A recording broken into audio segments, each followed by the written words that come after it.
ពាក់កណ្ដាលឆ្នាំនេះគឺប្រូម៉ូសិនចុះ 50% off ពាក់កណ្ដាលជូនបងតែម្ដងបងប្រូម៉ូសិន 50% off នេះមួយឆ្នាំធ្វើតែម្ដងឯណាបងព្រោះដោយសារមានភ្ញៀវច្រើនដែលគាត់បើកជាមួយនឹងអាជីវកម្មហើយគាត់ចង់បានប្រូម៉ូសិនហ្នឹងអញ្ចឹងយើងធ្វើប្រូម៉ូសិន 50% off ឲ្យគាត់តែម្ដងអញ្ចឹងមួយឆ្នាំមានតែម្ដងឯងបងតម្លើងទៅចំណេញខ្លាំងនិយាយទៅមួយឈុតនេះគឺបងតម្លើងហើយគឺយកទៅប្រើបានតែម្ដងគឺបានទាំងឈប់ម៉ាស៊ីនគិតលុយហើយគឺបានទាំងប្រព័ន្ធនៅក្នុងហ្នឹងទៀតតែម្ដងយកទៅដល់ដាក់ប្រើបានតែម្ដងហើយនៅក្នុងមួយឈុតបងគឺមានជាមួយនឹងប្រភេទម៉ាស៊ីន touch screen ណាបងអេក្រង់មួយក៏មានអេក្រង់ពីរក៏មានហើយជាប្រភេទពួក Windows Space ខ្ពស់មែនតើដើរលឿនរលូនអត់ទាក់អេហើយមកជាមួយនឹងម៉ាស៊ីន print មួយទៀតបងម៉ាស៊ីន print នេះគុណភាពខ្ពស់ខ្លាំង print អត់ប្រើទឹកថ្នាំចេញលឿនអត់ទាក់អត់រអាក់សំខាន់បានជាមួយនឹងគេដាក់លុយមួយទៀតបងមាន9ប្រឡោះដាក់លុយសុទ្ធអត់មានកន្លែងដាក់កាសហើយនិយាយទៅគឺចំណេញទាំងអស់សំខាន់គឺធន់មែនតើបងចង់គាស់ចង់អីហ្នឹងមិនងាយទេហើយបើនិយាយពីប្រព័ន្ធគ្រប់គ្រងអាជីវកម្មវិញបងសេរីខុយនេះគឺទំនើបខ្លាំងបងទោះបីអត់អ៊ីនធឺណិតក៏បងនៅតែធ្វើប្រតិបត្តិការលក់ចេញបងឲ្យភ្ញៀវបានធម្មតាហើយបើនិយាយពីប្រព័ន្ធវិញបងគឺ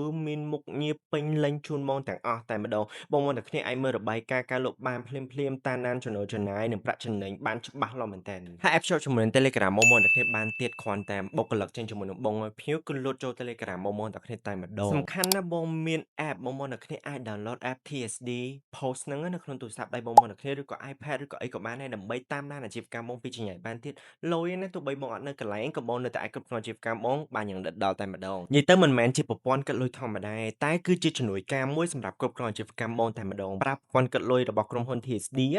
គឺប្រសើរទាំងការលក់ការគ្រប់គ្រងក៏ដូចជាចំណេញប្រាក់បានច្រើនមែនតើ